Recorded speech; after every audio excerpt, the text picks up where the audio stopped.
3 choses que j'aime chez la mafia. Alors si tu es légèrement choqué par le titre de cette vidéo, c'est simplement que tu ne me connais pas. Parce que je m'intéresse à toute chose qui est présente dans mon environnement. Et au lieu d'avoir mon attention sur ce qui ne va pas, sur ce que je n'aime pas, chez un groupe, une doctrine, une philosophie, une personne, un mouvement, mon attention est sur ce que j'aime ou sur ce que je peux apprendre de cette chose que j'observe. Donc premièrement, ce qu'il faut comprendre, c'est que il faut enlever toutes ces images que l'on t'a installées dans ta boîte crânienne sur ce que la mafia est.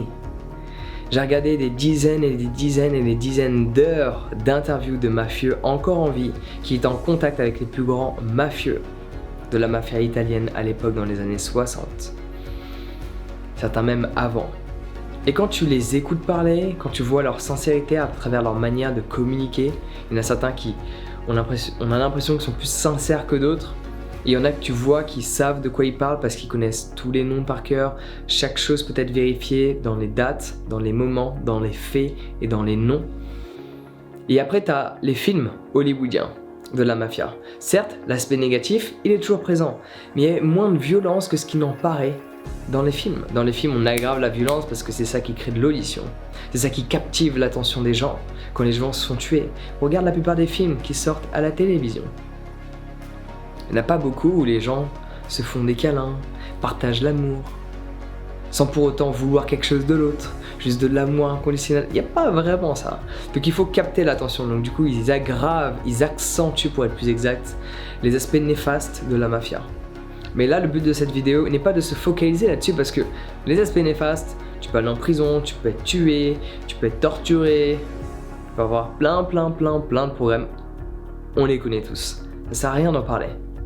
Là, il n'y aurait aucun but à cette vidéo.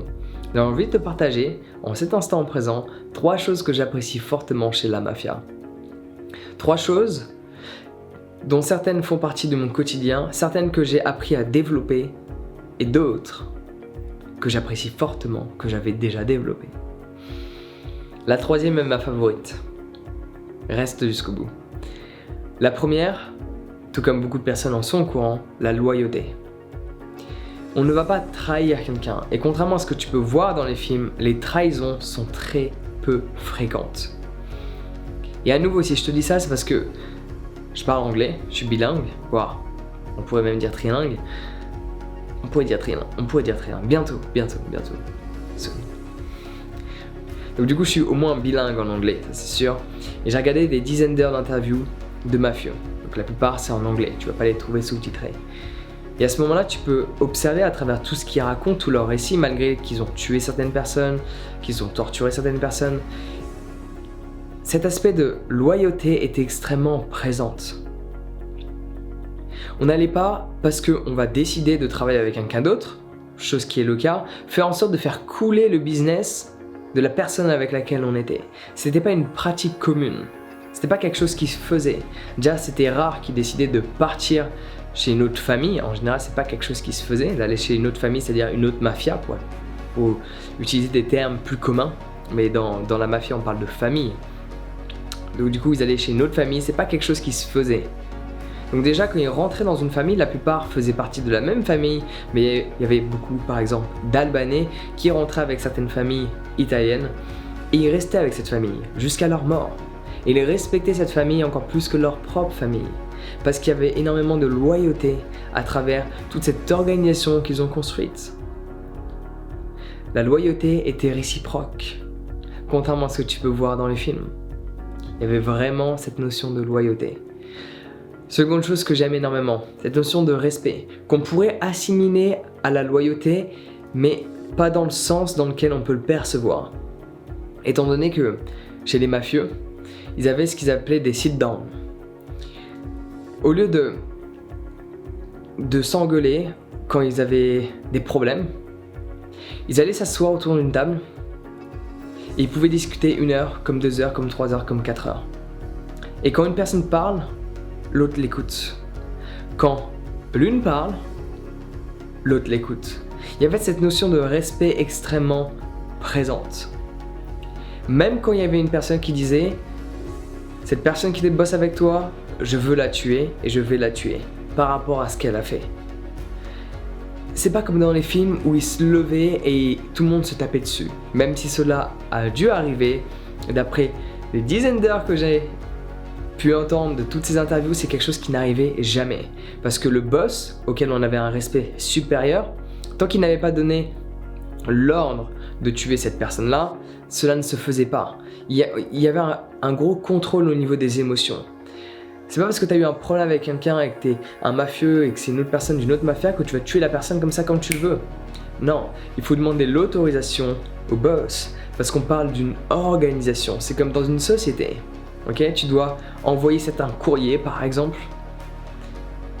Tu vas pas envoyer un courrier à une personne pour l'insulter sans l'autorisation de ton boss. Même si cette personne t'a manqué de respect. Tu vas demander à ton patron, ok, cette personne m'a manqué de respect, comment je pourrais lui envoyer un message pour tout simplement lui dire que le respect est nécessaire ici. Et c'est le même principe, sauf que c'est à une échelle relativement plus importante, étant donné qu'on parle de la vie d'un individu. Et c'est des choses qui se perdent, c'est pour ça que je t'en parle, la loyauté. Combien de personnes vont bosser pour quelqu'un, font en sorte d'aider une personne, puis partent voir une autre personne et font en sorte de détruire cette personne qui les a aidés au début? La loyauté n'est plus trop présente. Secondement, le respect. Même dans un désaccord, je te laisse parler, je t'écoute, j'écoute ton point de vue, même si je ne suis pas d'accord avec, je fais en sorte de le prendre en considération, puis quand je m'exprime, tu m'écoutes. Le respect, qui n'est plus trop présent d'ailleurs non plus. Et troisième chose que je trouve extraordinaire, quand tu rentres dans une famille, quand tu rentres dans la mafia, il n'y a pas de temps partiel, temps plein. Ouais. Le temps plein de chez nous, c'est du 9h à 17h, le temps partiel, c'est de la demi-journée. Quand tu rentres dans la mafia, il n'y a pas de temps partiel. Il n'y a pas de 35 heures à la semaine. C'est all in or all out. Il n'y a pas de demi-mesure. C'est comme si quand tu travailles... En fait, par exemple, pour mettre les choses sur un ordre... Pour mettre les choses à l'heure actuelle par rapport à qui je suis et ce que je fais, je ne vois pas mon boulot, je me dis pas à la fin de la semaine, ah tiens, j'ai travaillé 35 heures. Ah tiens, attends, la semaine prochaine, je vais travailler 40 heures. Ouf, la semaine prochaine, je suis chaud, je vais travailler 60 heures. Ah, mais la semaine d'après, je vais travailler que 10 heures. Non. Je ne compte pas mon nombre d'heures parce que ce que je fais fait partie de mon style de vie. I'm all in or all out. Je suis à 100% dedans ou 100% à l'extérieur. Mais quand tu rentres dans la mafia, tu y es complètement. La mafia fait partie de ta vie. Tu ne vas pas là-bas pour bosser. Le lundi, mardi, mercredi, jeudi et vendredi. C'est 7 jours par semaine, 365 jours dans l'année. Et ça, c'est une philosophie que j'adopte pleinement. Ça m'arrive de pas travailler. Là, je me suis fait un petit trip avec une amie à Sidemen.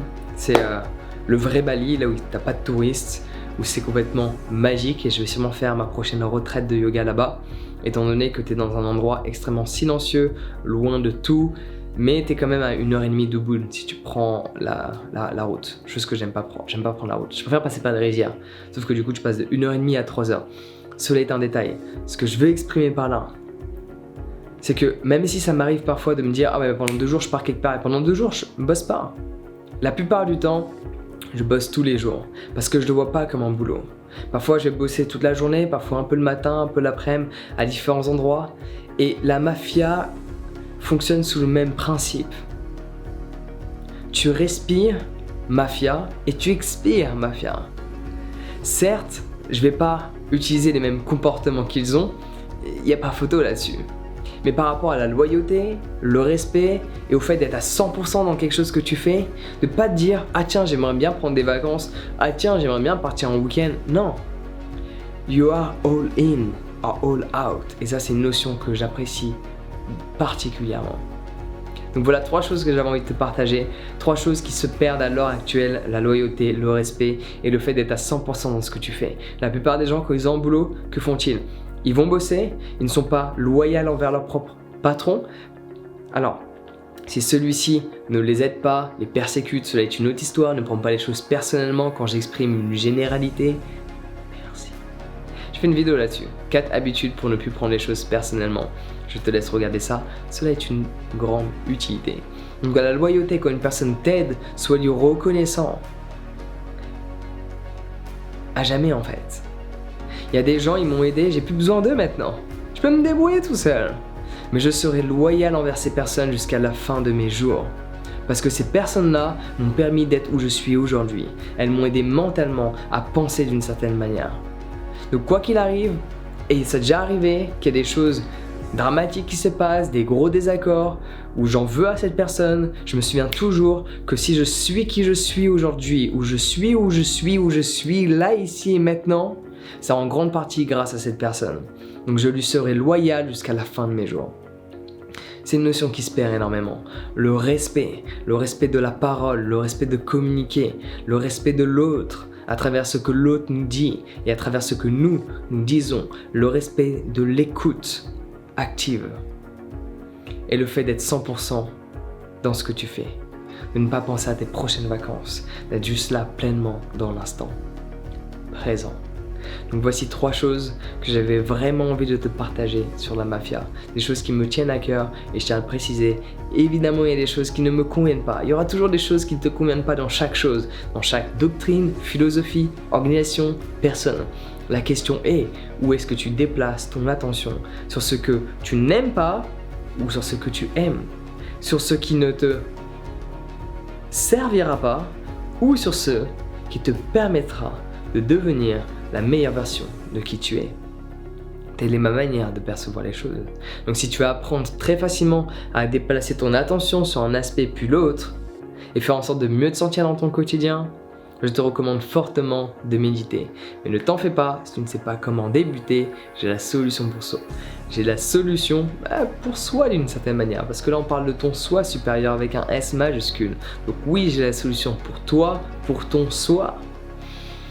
C'est un guide pas à pas sur comment méditer. Tu peux le télécharger en cliquant sur le lien dans la description et c'est totalement gratuit. Sur ce, on se retrouve directement de l'autre côté. Prends soin de toi et passe une excellente journée.